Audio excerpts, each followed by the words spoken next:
Steno Wale Babu welcomes you. Shorthand dictations in male and female voice from all sources like magazines, speeches, and editorials at various speeds up to 120 WPM for various departments like SSC, DSSB, CRPF, Delhi Police, etc. Please like, share, and subscribe the channel. Thank you. Exercise number 16. Tomorrow we will celebrate the Republic Day. On this auspicious occasion, I am happy to greet you all, my fellow citizens at home and abroad, and convey to you my good wishes. This is no doubt a joyous occasion, and we celebrate it with all enthusiasm, but this is also an occasion for calm introspection about where we stand and in what direction we are going.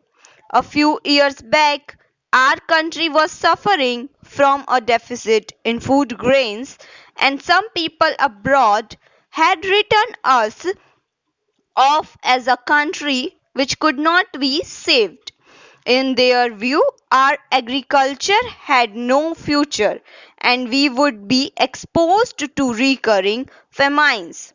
These prophets of gloom had reckoned without our untiring Kisan, and they have been proved false. This country, which was producing 5 crore tons of food grains in 1950, has now reached a level of over 20 crore tons. Despite of floods and other natural calamities in several parts of the country, the credit for this goes to the Kishans, the vast majority of whom are small and marginal farmers. The developmental efforts over the last 30 years, which have been channelized by successive 5-year plans, have resulted in the execution of many major, medium, and minor irrigation projects all over the country. The assured water supply from these projects, as well as production of fertilizers, pesticides, and high yielding strains, have all aided the Kisan in ushering in an era of plenty. Because of the record output of food grains and industrial raw materials, we have been able to achieve a measure of price stability and contain inflation.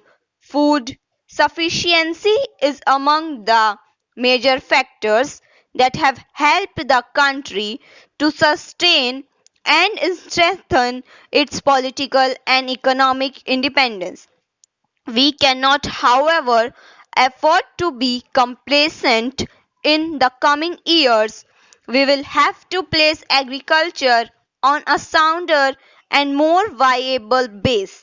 We will have to assure fair prices for the farmers' produce and reduce the cost of inputs that will encourage the Kishan to work harder and show better results. There has to be an intensive study of the agroecology of every area, and we must build up self-reliance of each area in order to ensure the full development of its potential. If farmers, scientists, extension workers, developmental administrators, mass media agencies, and above all, our political leaders will all work together, we can soon regain the old image of our as a land full of milk and honey. While this achievement is certainly within our reach, a radical change in the entire value system of our urban societies is essential for attaining this goal. The brain drain and the depletion of resources from the village to the city must not only be stopped but must be reversed. The imperative need is for a happy combination of brain and brawn for achieving the rural prosperity. Those living in villages and our scientists and technologists who choose to work in villages must be provided with adequate facilities. The basic minimum needs of the rural people must be fulfilled without further delay. In the welter of demands and agitations by the urban pressure groups for an ever increasing share in the national cake, the needs of the poor farmer, the real producer of wealth in our country, are apt to be overlooked. Let us not forget that India will prosper only if the tiller of the soil lives and prospers. Our hard-working peasantry have proved time and again that they are ready to adopt new technology provided they are helped to do so. It is now the responsibility of every citizen in this country to ensure that our farmers are able to produce more food from less land.